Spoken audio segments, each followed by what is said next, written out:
Как реагировать на хамство, на обесценивание, на провокацию или даже на наезд? Прежде всего, какие цели перед собой ставит человек, который так к нам обращается, который провоцирует? Получить некую информацию о нас, проверить, где находятся наши границы, как мы будем реагировать, тем самым получить информацию, как нами можно манипулировать, то есть некую власть над нами. Во-вторых, перевести этими действиями нас в более уязвимое эмоциональное состояние и в более слабую позицию, в более слабую роль. И третья цель, по факту, нанести нам вред, для того, чтобы сделать нас более удобными для использования. Например, инфицировать нас печалью, стыдом, виной, разрушить наше самомнение, нашу уверенность в себе, заразить нас тревогой или какими-нибудь психовирусами. В любом случае сделать нас слабее. И в таком контексте, в таких переговорах, в таких ситуациях нужно помнить несколько принципов. Во-первых, доминирует тот, кто провоцирует, спокойно провоцирует, находит болевые точки и уязвимости в другом человеке, но сам при этом остается спокойным. Соответственно, тот, кто реагирует, тот, кто эмоционально ведется, находится в уязвимом положении, в более слабой роли, в более слабом положении. Во-вторых, в сильном положении, в сильной роли и в доминирующей позиции находится тот, кто задает вопросы. Соответственно, в слабой тот, кто отвечает. Если я отвечаю, значит, я как будто бы признаю сильную роль, сильную позицию того, кто спрашивает. Если бы я не признавал, я бы не отвечал, потому что, отвечая, я как будто бы оправдываюсь, я как будто бы говорю, делаю что-то для него. А мы хорошо относимся к тем, для кого мы что-то делаем. Это такой психологический трюк. Соответственно, если я провоцирую другого человека на то, чтобы он мне что-то рассказывал и отвечал на вопросы, я делаю его более уязвимым, я делаю его роль слабее. Следующий принцип. Доминирует тот, кто оценивает, обесценивает, обвиняет и критикует.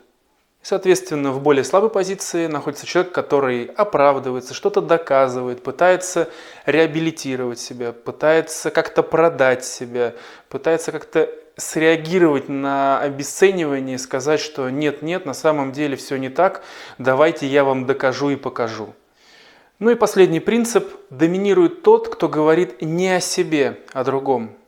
И в более слабой позиции находится человек, который говорит что-то про себя. Потому что тот, кто говорит про себя, он задает важную и нужную информацию своему собеседнику, по факту становится более уязвимым. Плюс здесь еще играет такой трюк, психологический трюк, что если я говорю что-то о себе другому человеку, то есть доверяю другому человеку информацию, важную информацию о себе, я как будто бы теперь не могу к нему плохо относиться. Мне сложнее к нему плохо относиться, потому что я ему доверил часть себя. А это некое подтверждение того, что к нему относиться плохо нельзя. Соответственно, провокация, хамство, наезд, все это направлено на то, чтобы нас дестабилизировать эмоционально. Потому что когда нас задели за живое, когда нашими действиями руководит не разум, не интеллект, а эмоции, мы действуем менее эффективно, мы можем успеть наломать дров и поставить себя в еще менее выгодное положение. И в этом состоянии человек склонен говорить про себя, оправдываться и отвечать на вопросы. При этом человек, который оправдывается, он как бы подтверждает, что он виноват, потому что виноватый оправдывается, не виноватый не оправдывается. Отвечать на вопросы и говорить о себе. И в этот момент как будто бы у человека внутри загружены все его вычислительные мощности. Весь его интеллект загружен и отвлечен по факту от собеседника. В таком состоянии ты не видишь, что с тобой делают, ты не видишь общей картины, у тебя не хватает ресурсов и возможностей оценить и увидеть другого человека, что с тобой он сейчас делает. В связи с этим есть несколько приемов, как реагировать на провокации. для того, чтобы сохранять свое устойчивое состояние, для того, чтобы не реагировать, не сваливаться в уязвимое положение. И первый прием можно назвать провал провокации. Мы по факту позволяем человеку реализовать весь свой наезд, реализовать всю свою энергию. Нам нужно выслушать его до конца и по возможности пригласить дальше говорить. То есть человек на вас наезжает, например, говорит: у вас дорого, или вы никчемные, или вы вообще в этом нисколько не разбираетесь, или вы не правы, или галстук у вас плохо завязан, или да вы вообще неудачник. Вы полностью молча, с интересом, с участием, с добротой, как на приеме в ПНД, как при разговоре с душевно больным.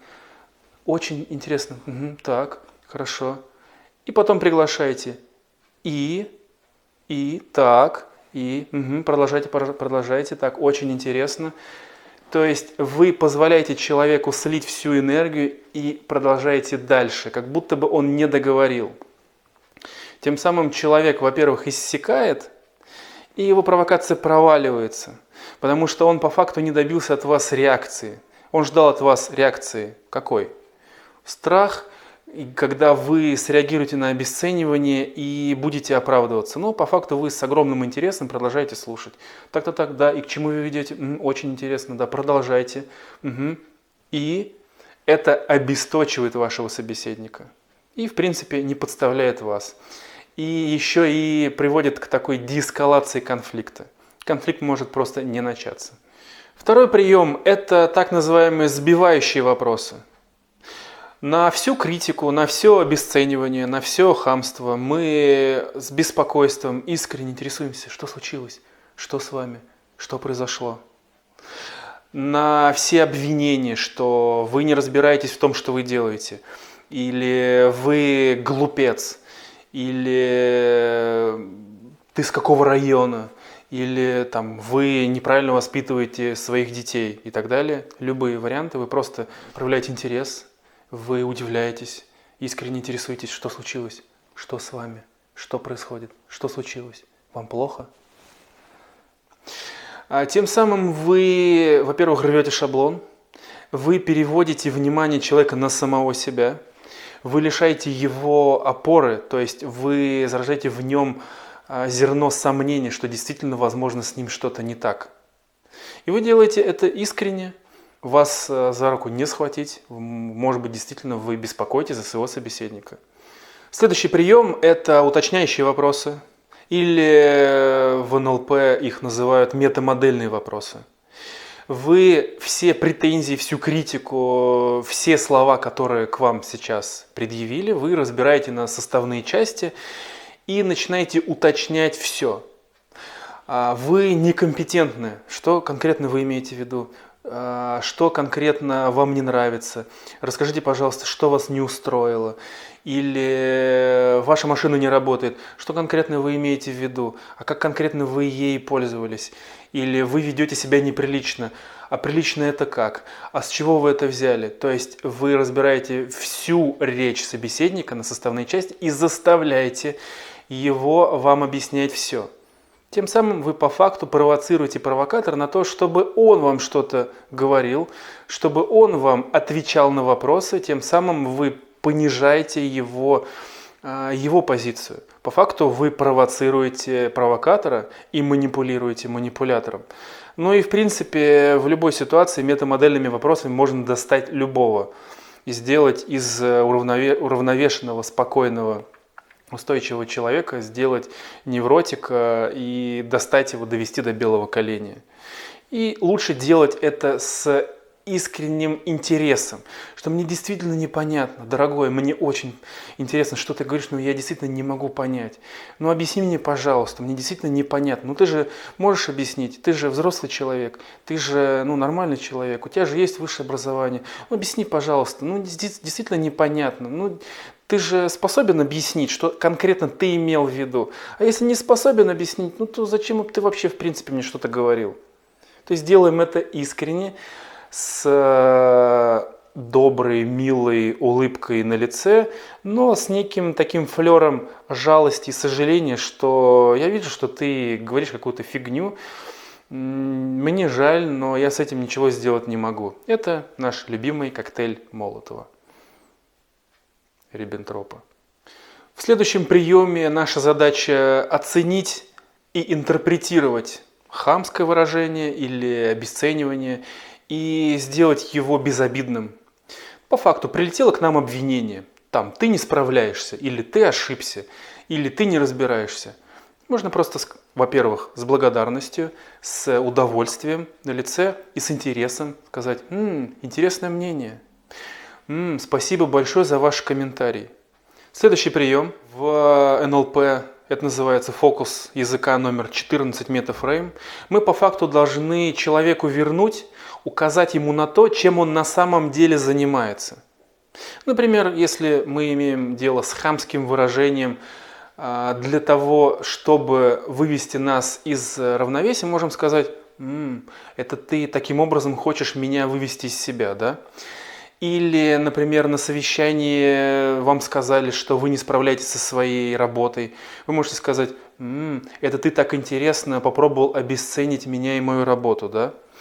Или вас как-то обидно или больно подкололи, или намекнули на то, что вы, например, глуп или недееспособен или что-то. Вы сказали: это таким образом ты сейчас хотел меня обесценить, возможно, ты хотел меня обидеть, возможно, ты хотел проверить, где мои границы, и, возможно, ты хочешь как-то спровоцировать меня на какую-то эмоциональную реакцию. Это интересно. Если вы, используя метафрейм, попадаете в человека, то есть вы угадываете, с какой целью на самом деле он провоцировал вас, это производит неизгладимое впечатление на вашего собеседника. В таком состоянии тяжело продолжать, потому что вы по факту раскрыли его карты. Когда он будет продолжать, он будет понимать, что его подход уже поименован, то есть он раскрыт. И в такой ситуации довольно сложно продолжать. Следующий подход, следующий прием аналогичен фокусу языка номер 1, намерение. По факту мы предполагаем, а зачем человек делает то, что он делает. Например, просто задаем вопрос: дорогой, а зачем ты сейчас решил мне задать именно этот вопрос? Или там: дорогой или уважаемый, вы сейчас решили своим мнением обо мне. Зачем поделиться? Какое ваше намерение? Какие перед вами стоят цели? То есть таким образом мы его, во-первых, призываем к ответу, во-вторых, мы заставляем его думать, в-третьих, мы все-таки переводим фокус внимания с себя на него, и человек сам себя переводит в более уязвимую позицию. Плюс, если это происходит публично, мы инициативу все-таки берем обратно в свои руки. Следующий прием, возможно, будет более хамским, чем предыдущие. И применять его можно не везде и не всегда, но, возможно, он может быть где-то полезен. Например, самый простой способ провалить провокацию – это сделать вид, что ее не было вообще, то есть полное игнорирование. Мы как будто бы выслушиваем всю эту тираду, либо с каменным лицом, либо с небольшим удивлением. Мы смотрим, как будто мы встретились с инопланетянином, и он там на каком-нибудь клингонском что-то говорит. Мы с удивлением за этим наблюдаем. И через некоторое время мы никак не реагируем, а просто продолжаем делать то, что нам нужно делать. Разговаривать с кем-нибудь другим, что-то говорить, может быть, ему же. Но по факту мы тем самым полностью обесцениваем все сказанное, как будто бы весь этот материал спускаем в педальное ведро. Вариантом этой техники, этого подхода будет, например, на все это сказать «да». И как будто бы, все равно, как будто бы я ничего не слышал, продолжать дальше. Например, если вы ведете лекцию, если вы ведете тренинг, кто-то влез со своим мнением, тратит ваше время, вы некоторое время позволяете ему высказаться, через некоторое время просто говорите «да» и продолжаете вашу лекцию. И в качестве следующего, тоже более хамского подхода, как реагировать на провокации, на хамство, тоже не везде его можно использовать, это по факту негативные интерпретации. Здесь вам нужно предполагать, например, в чем может быть ваш собеседник уязвим, и предположить именно эту уязвимость как в намерении человека. Например, к вам на улице подходит какой-нибудь утилитарного склада характера человек и просит закурить. Что можно здесь сделать? Можно его удивить и разорвать шаблон и предположить нечто, что будет ему дискомфортно. Например, молодой человек, вы что, хотите со мной познакомиться? Вы таким образом с другими мужчинами на улице знакомитесь, да, наверное? Это как минимум рвет шаблоны и ставит его перед пацанами в невыгодном свете. Уже как минимум вы погасили первичную эмоцию. Вы уже разорвали шаблон.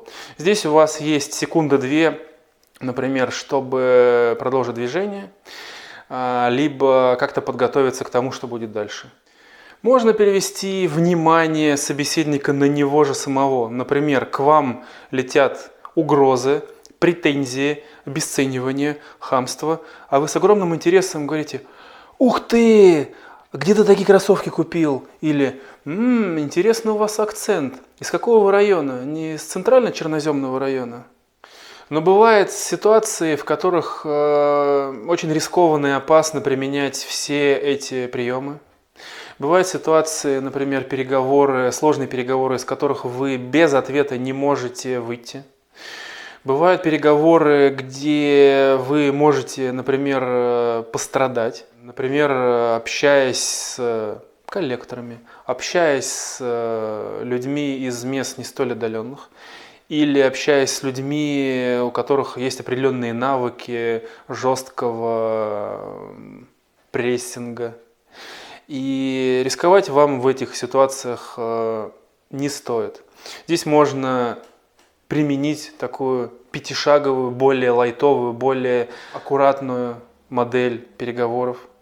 На первой стадии вы должны позволить погасить эмоции, позволить человеку выговориться, позволить реализовать все свои эмоции, для того, чтобы на эмоциях, например, вам не досталось физически, если есть такая опасность.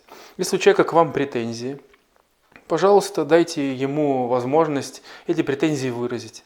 Например, действительно, что не так, чем могу помочь, что случилось, расскажите, пожалуйста, что случилось, я вас слушаю. И полностью выслушиваете все, что летит в вашу сторону.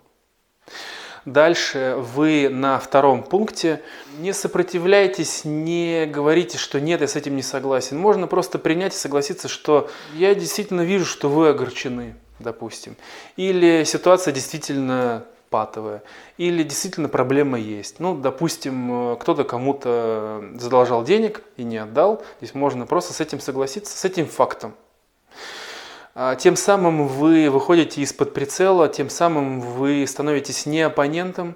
Ваша задача стать союзником.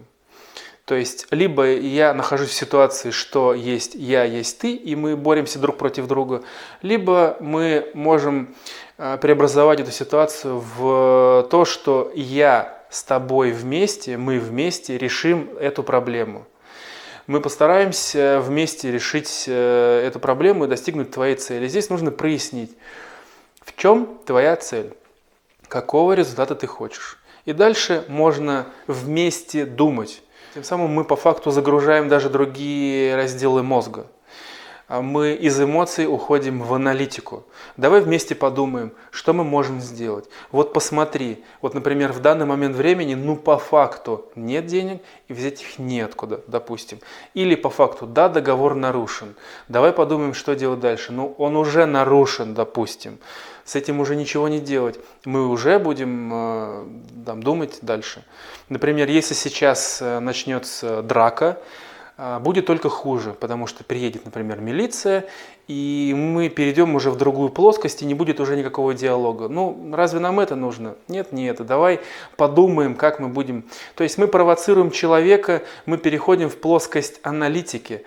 Мы должны вместе с человеком объединиться, рамка «мы», и подумать, не эмоционально реагировать, а думать.